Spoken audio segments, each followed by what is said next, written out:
안녕하십니까, 블룸버그 TV입니다. 자, 이번에는 소크라테스의 파이돈에 대해서 한번 여러분들한테 알려드리려고 합니다. 주제는 이겁니다. 우리가 힘들더라도, 내가 돈이 없더라도 내 주위 사람들을 잘 돌봐야 되고, 돈이 없더라도 봉사 행위를 해야 되는 이유는 이 파이돈에서 정확하게 묘사를 하고 있습니다. 파이돈이라는 사람은 소크라테스가 구원을 해주는 개념인데, 이 파이돈은 원래 노예였습니다. 노예였는데 소크라테스가 어떤 금액을 지불하고 노예제를 해방을 시켜준 거죠. 그로부터 파이돈은 소크라테스를 추종하는 제자가 됩니다. 이 파이돈은 소크라테스가 형량의 이슬로 사라질 때까지 옆에 있었고, 그 내용을 플라톤에게 전언을 해서 플라톤은 이렇게 적은 기록을 한 겁니다. 그 책이 바로 파이돈입니다. 이 파이돈이 플라톤과 이야기를 할 때, 스승이시여, 주제가 뭐였냐면 영혼과 육체는 무엇입니까? 라고 말을 했습니다. 제가 방금 전제를 깔았을 때 우리가 힘들고 돈이 없더라도 남들한테 봉사를 해야 되고 서로 인사를 해야 되는 그 기본적인 우리가 생각하는 윤리 도덕을 잘 지켜야 되는 이유를 설명을 합니다. 소크라테스가 이르기를 영혼이란 흩어진 상황에서 존재하는 것이다. 그래서 더 이상 흩어질 것이 없기 때문에 영원하다 라고 판단을 내리고, 육체는 뭉쳐진 상태의 물질 상태이기 때문에 흩어지기가 쉽다. 왜? 뭉쳐있다는 것은 흩어지기가 쉬운 개념이기 때문에. 그래서 육체의 어떤 행위들에 대해서 진리란 부분을 인정을 잘 안 합니다.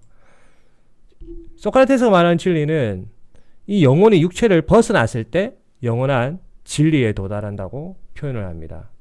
그래서 소크라테스는 죽음의 형장 앞에서도 그렇게 죽음을 두려워하지 않은 그런 사람이 되는 거죠. 왜 그러면 이런 부분을 이 소크라테스는 인정을 할 수밖에 없었냐면, 이 영혼이란 존재는 어떤 존재냐면 우선은 눈에 안 보이죠. 눈에 안 보이고 뭉쳐짐이 없습니다. 그래서 이동하기가 쉽습니다. 즉 인간의 육체는 썩어 없어지지만 이 영혼은 다시 그 다음 생에 육체를 가지고 다시 태어난다는 거죠. 영혼이 사라지는 것이 아니라, 육체는 없어지지만 영혼은 계속 새로운 육체를 타고 이동을 한다는 겁니다. 이동을 하면서 단점이 있는데, 이 영혼의 어떤 무게감이 100이라고 생각했을 때 한 번 이동할 때마다 이 100이라는 수치가 계속 줄어듭니다. 그래서 영혼은 영원하지만, forever 영원하지만, 이 갉아먹는 수치값이 조금씩 발생하기 때문에 그걸 막아야 된다는 거죠. 그걸 막기 위해서 이 영혼이 육체에 들어왔을 때 어떤 남을 도와주거나 여러 가지 윤리적인 행위를 해야 된다는 게 전제 조건입니다.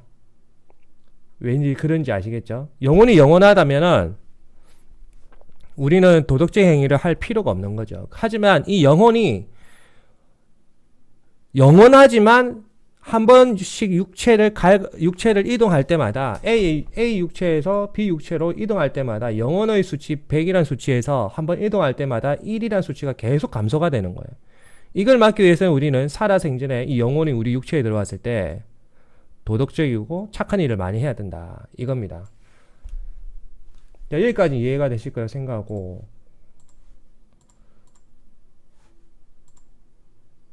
그러면 선생님, 우리는 어떻게 살아야 돼요? 그리고 저는 왜 일이 이렇게 안 풀리나요? 일이 안 풀려요.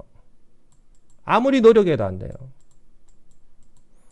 이거에 대해서 방금 소크라테스는 파이돈한테 말을 합니다. 파이돈아, 영혼이란 방금 말했다시피 육체를 이동하는 존재다. 지금 현재의 A란 사람의 육체는 말 그대로 현재 그대로고, 이 A란 사람의 과거의 육체가 있었을 거잖아요. 전생이라고 하죠.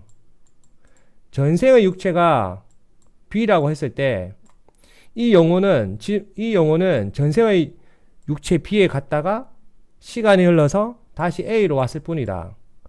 하지만은 이 영혼은 영원한 것 같지만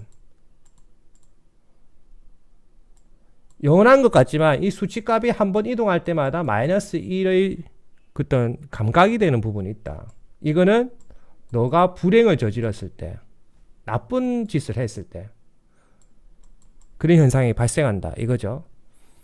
즉 A라는 사람이 스승이 시험 나는 아무리 노력해도 안 되고 뭐가 안 돼요. 뜻대로 되는 게 없어요. 그 이유에 대한 답이 너가 전생에 나쁜 일을 했기 때문에 너의 영혼은 일반 사람들보다 온전하지 않은 상태에서 현생의 육체로 왔다. 그래서 너가 어떤 일을 할 때 남보다 경쟁력에서 뒤지는 거다. 이렇게 설명을 합니다.